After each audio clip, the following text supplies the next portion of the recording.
שלום לכולם. בסרטון הקרוב נדבר על הדרך שבה מעדכנים דוח כספי כולל או לא כולל מע"מ. השיפור הזה נכנס בגרסה האחרונה וזמין החל משחרור סרטון זה. אז אנחנו הולכים לדוחות כספיים לתזכיר, נבחר את אחד הדוחות שיש בו כמות תזכירים מכובדת, ואתם תראו פה שדה חדש שנקרא סכומים כוללים מע"מ. משתמשים שמעוניינים להשאיר את המצב כמו שהוא, זאת אומרת שהדוח יהיה ללא מע"מ, לא צריכים לעשות פה שום דבר. אין סיבה לסמן פה ב-V אם לא צריך את השימושיות הזאת. הדוח ימשיך להתנהג בדיוק כמו שהוא התנהג עד עכשיו, ולא תצטרכו לעשות דבר.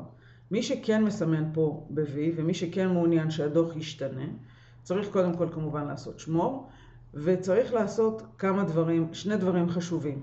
קודם כל לעדכן את העמלות של הבודקים, אם הן מעודכנות כעמלות שלא היו כוללות מע"מ.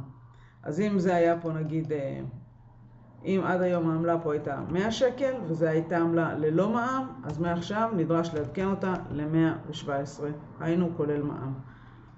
אז זה לגבי העדכון של העמלות. כרגע אני אשאיר את זה, אבל בגדול זה הרעיון.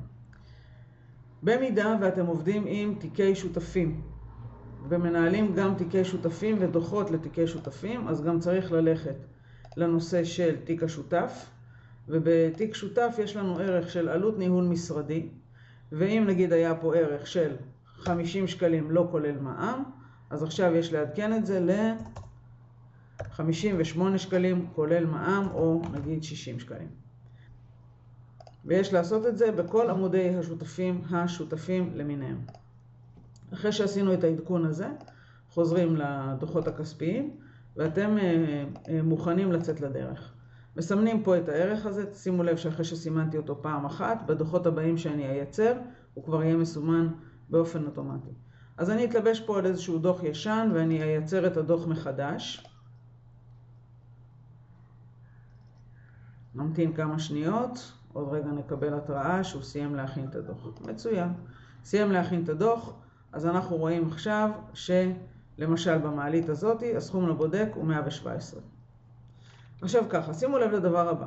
אופן החישוב של הדוח הזה לא השתנה. מה שכן השתנה זה איזה נתון אנחנו מציגים בסך הכל לתזכיר. הסך הכל לתזכיר מעכשיו יוצג, אחרי שסימנתם את הסכומים כוללים מע"מ, במקום שסך הכל לתזכיר יהיה ללא מע"מ, סך הכל לתזכיר יהיה כולל מע"מ, ואז כל התחשיבים מסביב יהיו קוהרנטיים בהתאם לערך התזכיר כולל מע"מ. הוספנו גם עוד דוח שנקרא פעילות לבודק B, שפה אין עמודה של סך הכל תזכירים.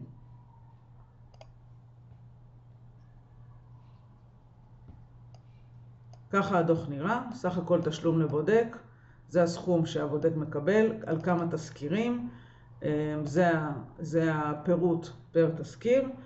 אני רואה פה אמור להיות כולל מע"מ כן או לא, ואני אבדוק מדוע הוא לא מציג אם זה כן או לא, אבל אתם יכולים לכתוב את זה ידנית, אוקיי? כרגע, לכתוב כן, כולל מע"מ, ואני אסדר את זה בהמשך, אני לא שמתי לב שזה לא עובד.